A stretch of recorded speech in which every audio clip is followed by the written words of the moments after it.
भारती ठाकुर ने जब से नगर सत्ता की बागडोर संभाली है, बालाघाट शहर के हालात बदलने के बजाय बिगड़ते ही जा रहे हैं। चाहे सफाई का मुद्दा हो, दो वक्त पानी की तलाश हो, स्ट्रीट लाइट की समस्या हो या फिर सड़क निर्माण में लापरवाही का आलम और सरकारी योजनाओं में भ्रष्टाचार, ये वो मुद्दे हैं जो परिषद में अक्सर तीखी बहस का कारण बन ही जाते हैं। लंबे समय के बाद सोमवार को एक बार फिर परिषद की विशेष बैठक हुई। उम्मीद की जा रही थी कि इस बैठक में जनहित से जुड़े मुद्दों पर, सरकार की जनकल्याणकारी योजनाओं पर और लोगों की मूलभूत सुविधाओं पर विस्तार से चर्चा होगी, लेकिन ऐसा कुछ होता उससे पहले ही बैठक हंगामेदार हो गई, क्योंकि इस बैठक में जनता से जुड़े मुद्दों पर एक भी एजेंडा प्रस्तुत नहीं हुआ। लिहाजा विपक्ष को बहस का मौका मिल गया और लगे हाथ सत्ता पक्ष के पार्षद भी विपक्ष के साथ खड़े हो गए। इसके बाद जो कुछ भी हुआ वो हम आपको विस्तार से जरूर बताएंगे, लेकिन उससे पहले हम आपको दिखाते हैं परिषद का वो वीडियो जिस पर अधिकारियों की बोलती बंद हो गई और अध्यक्ष को अपने ही कर्मचारियों को कार्रवाई की चेतावनी तक देनी पड़ गई। हम पहले अपनी गलती सुधार लेते, हम उनका मार्गदर्शन ले लेते कि अपने बड़ों से पूछने से हम छोटे हो जाते हैं। हमारी नगर पालिका बिल्कुल नहीं। गलती हुई आपसे, गलती हुई आपसे, और अगर उनकी तरफ से कोई प्रूफ नहीं दिया जाता तो सख्ती से उस दिन की एब्सेंट लगा के और इन लोगों की पेमेंट काटी जाएगी, तब इन लोगों को कार्य करने का तरीका आएगा। दिखवाइए, जो जांच भी मत करवाइए कि आपने जैसे कराया था ना पॉलिटेक्निक कॉलेज के लोगों से। नहीं मामा, एक मिनट, मैं बोल ही रही थी। जैसे आपने जांच करवाए थे वैसी जांच मत कराइए, केवल गणमान्य नागरिकों को दिखा दीजिए। जो कुछ नहीं जानता उनका छाप दिया गणमान्य नागरिक होगा तो कटंगी की गाड़ी को एक नंबर बताएगा। उतने पैसे में खरीदी गई है गाड़ी। और अगर कोई सभापति या कोई पार्षद जी लोगों ने बोला है कि मैडम जो है वो भ्रष्टाचार हुआ है, तो आपको उस पर कार्रवाई करना चाहिए, क्योंकि आपने नजरों में देखा है गाड़ी चेंज हो गया है, ये सही बात है। ये सत्ता पक्ष की पार्षद श्वेता जैन है, वार्ड नंबर 17 से प्रतिनिधित्व कर रही है, जिन्होंने सफाई कर्मचारियों के हित से जुड़े मुद्दों पर विभागीय कर्मचारियों की ऐसी क्लास लगाई कि सबकी बोलती बंद हो गई। यहाँ तक कि प्रधानमंत्री आवास योजना में भ्रष्टाचार का एक मुद्दा भी उठाया, जो भाजपा शासित नगर पालिका के लिए शर्मसार करने वाला है, हैरान करने वाला है। लेकिन विडंबना ये है कि श्वेता के इस मुद्दे पर बहस करते ही सीएमओ ने जांच के लिए 2 दिन का समय मांग लिया और अध्यक्ष भारती ठाकुर ने कार्रवाई का भरोसा तक दिला दिया। लेकिन बड़ा सवाल ये है कि जब श्वेता जैन ने इस मुद्दे को करीब 5 बार परिषद के संज्ञान में ला दिया है, तो फिर क्यों इस मुद्दे पर आज तक कोई भी कार्यवाही नहीं हुई है। 21 मार्च 2023 की परिषद में एक एजेंडा आया था कि जो स्वास्थ्य मित्र हैं हमारे बालाघाट के, जो जानकारी ये मुझे बताई गई कि कम से कम 400 के ऊपर स्वास्थ्य मित्र हैं, उनका स्वास्थ्य बीमा होना था। तो मेरा ये मामला था कि अभी 18 महीने बीत जाने के बाद 19वां महीना चालू हो रहा है लगभग, तो अभी तक इनका स्वास्थ्य बीमा क्यों नहीं कराया गया। और अगर इसके बीच में कोई जोखिम का कार्य करने वाले स्वास्थ्य मित्रों से कुछ होता है, सफाई मित्रों से कुछ होता है, उनके कभी कोई दुर्घटना घटती है, तो कैसे टैकल किया जाएगा। तो प्रीति घड़े जो नोडल अधिकारी हैं, उनका ये कहना है कि अभी तक स्वास्थ्य बीमा नहीं कराया गया, उसकी फाइल नहीं चली है। ये उन्होंने साफ साफ परिषद में कह दिया। ये पहला पॉइंट था। और सेकेंड पॉइंट ये था कि सफाई मित्रों को 1000 रुपये की प्रोत्साहन राशि सरकार, मध्य प्रदेश सरकार की तरफ से देनी चाहिए थी या देनी थी।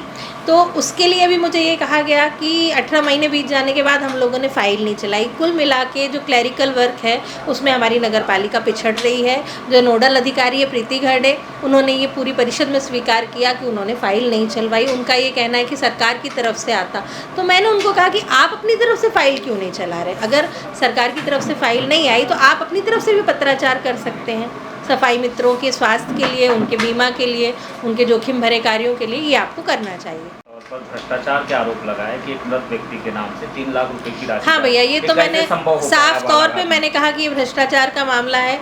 एक मरा हुआ व्यक्ति, उसके नाम से जियो ट्रैकिंग कैसे की जा सकती है। जियो ट्रैकिंग में जब होता है कि हमारे यहाँ के कर्मचारी जाते हैं कैमरा वगैरह लेके और वहाँ पे व्यक्ति को जो आवास योजना है, जो हितग्राही है, उसके साथ फ़ोटो लेते हैं। तो आप ही ये बताएं कि मरे हुए व्यक्ति के साथ कोई फ़ोटो कैसे ले सकता है।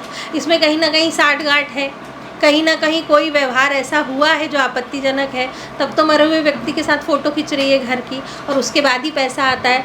ये मामला तो मैं पिछले 5 परिषद से यहाँ पे उठा रही हूँ, जब से हम पार्षद बने हैं। और अभी तो उसमें मेरे को एक और आगे जानकारी मिली है, मैं नाम सहित मैंने परिषद में कहा है कि वार्ड नंबर 24 की एक महिला और वार्ड नंबर 13 की एक महिला, उनका शायद ये बताया मैंने कि उनको 2.5 लाख की जगह 3 लाख रुपए चला गया। तो ये कैसा टेक्निकल फॉल्ट है, और ये जानकारी अभी के जो सीएमओ है कमलेश विजयवार, उनको पूरी तरह मालूम थी, क्योंकि जैसे ही मैंने कहा कि भाई 3 लाख रुपए गया, तो उन्होंने तुरंत कह दिया कि मैडम रिकवरी हो गई, जबकि रिकवरी नहीं हुई है। रिकवरी हुई नहीं, उन्हें तत्काल मुझे उत्तर दे दिया। तो मैंने उनको बीच में रोका कि आप सोच समझ के बोलें, आप परिषद में बोल रहे हैं, आप मीडिया के सामने बोल रहे हैं, पहले आप पूरे तथ्यों की जानकारी जुटा लें, फिर कोई उत्तर मुझे दें। तो अभी उन्होंने मुझसे 2 दिन का समय मांगा है भरी परिषद में कि मैडम हम 2 दिन के बाद आपको बताएंगे। परिषद की बैठक में गंदे पानी की बोतल लेकर पहुंचे ये पार्षद सुधीर चिले है, वार्ड नंबर 16 से प्रतिनिधित्व कर रहे हैं, और इनके निशाने पर जल प्रदाय विभाग के सभापति समीर जायसवाल है। दरअसल सुधीर चिले का ये मानना है कि वार्डों में आज भी गंदे और दूषित पानी की सप्लाई हो रही है। कुछ वार्डों में तो एक वक्त भी पानी नहीं मिल रहा है। हर बार बैठक में इस मुद्दे पर चर्चा भी होती है, लेकिन चर्चा के बाद एजेंडे पर काम नहीं होता है।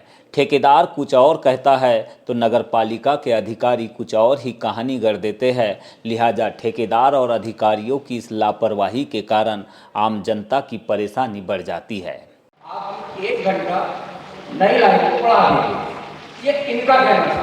आप सभापति हो उसी, और आपके वार्ड का मैटर है, आपने भी कारो भैया को बहुत से आश्वासन दिए, परंतु आपके जब वार्ड में गंदा पानी आ रहा है, आज दिनांक को उसने आज मोबाइल नंबर भी पाए हैं कि भैया मेरी अध्यक्ष से बात करा देना।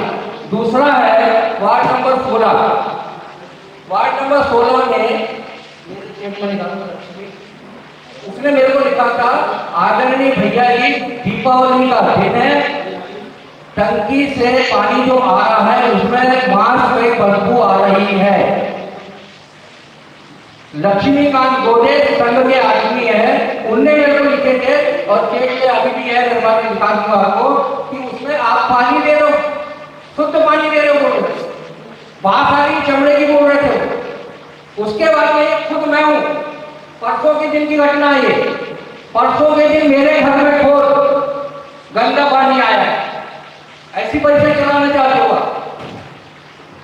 आपके पास? इनको बोलने जाओ, इनको बोलने जाओ तो बोलने जाओ भैया कोशिश में कर देंगे, आप तो हमारे आदमी। ये परिस्थिति चलेगी।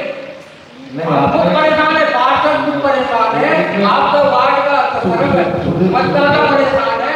इसके आधार पे आप बात करते हो।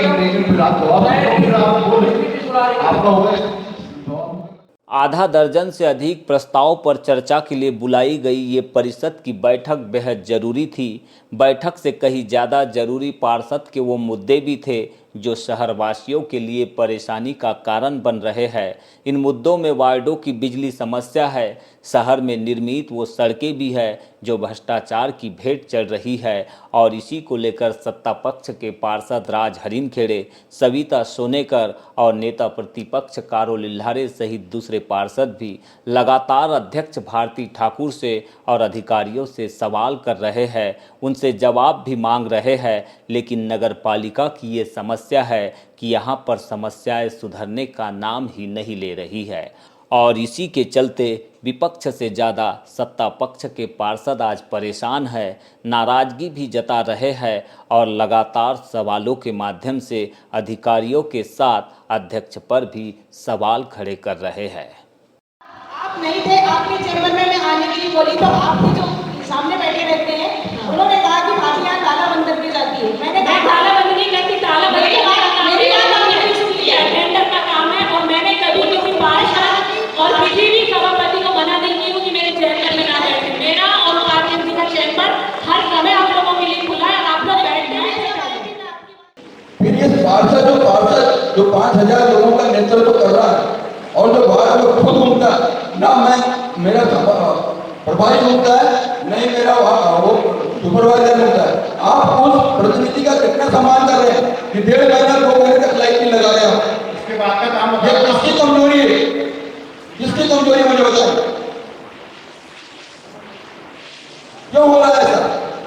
मैं बंद कर दूं, आप ले लो चार। वार्ड नंबर 32 का रिपोर्ट की मैं रिपोर्ट नहीं दूंगा आपको, आप चार ले लो, क्या जवाब दूं मैं गंभीरता से लीजिए। मैं सिर्फ वार्ड नंबर 32 अकेले के लिए नहीं बात कर रही हूँ, और पूरे शहर की बात कर रही हूँ। मैं सुबह सुन रहा हूँ। अगले बार परिषद में या किसी भी बैठक में आपके विभाग की शिकायत नहीं आना चाहिए। जियो ट्रैकिंग, मैं वही बोल रही हूँ आपको कि जियो ट्रैकिंग की गड़बड़ी है, धोखा से हुआ है या जानबूझ के किया गया कार्य है। इसमें जो भी हमारे कर्मचारी अधिकारी लिप्त पाए जाएंगे उनके खिलाफ कठोर से कठोर कार्रवाई की जाएगी। आप जल प्रदाय के संबंध में प्रश्न कर रहे थे, मैं आपको बता देना चाहती हूँ, अब लगभग बहुत कम समय में हमारा पूरा शहर, लगभग पूरे 33 वार्ड हमारे नई पाइपलाइन पे डिपेंड हो जाएंगे, क्योंकि पुरानी पाइपलाइन बहुत लंबे समय की हो चुकी है और अब वो जगह जगह से जीर्ण शीर्ण हो गई है, क्षतिग्रस्त हो गई है, उसमें जंग लग के होल पड़ गए हैं और वो पाइपलाइन आप देखेंगे कि नाली के अंदर से होके गई है। हमारे बार बार निवेदन करने पर भी लोगों की यही डिमांड आती है कि पुराना नल भी चालू रखा जाए। हम चाहते हैं कि लोग अब नए नल की आदत बना लें, पुराने नल पे डिपेंड होना छोड़ दें, क्योंकि जब एक ही टंकी से दोनों प्रकार की पाइपलाइन का संचालन किया जाएगा तो जाहिर सी बात है पानी कम ज़्यादा होगा और टंकी की कैपेसिटी से ज़्यादा, क्योंकि एक टंकी से अगर एक ही पाइपलाइन का संचालन होगा तो हमें पानी फोर्स से भी मिलेगा और बराबर क्वांटिटी में मिलेगा। अब एक ही टंकी से अगर हम पुरानी पाइपलाइन का भी संचालन करेंगे और नई का भी, तो जाहिर सी बात है फोर्स भी कम आएगा और लोगों को पानी भी कम मिलेगा। तो मैं सभी वार्डवासियों से निवेदन करती हूँ कि जिन्होंने नई पाइपलाइन के आवेदन नहीं दिए हैं, नहीं कटवाए हैं, वे अभी भी समय है। अब चूँकि अमृत 2 में फिर से नई पाइपलाइन बिछाने का कार्य, सर्वे तो हो चुका है, बहुत जल्द कार्य प्रारंभ कर दिया जाएगा, तो वे जल्द से जल्द नई पाइपलाइन से नल कनेक्शन ले लें और पुरानी पाइपलाइन को बहुत जल्दी शहर से बंद कर दिया जाएगा।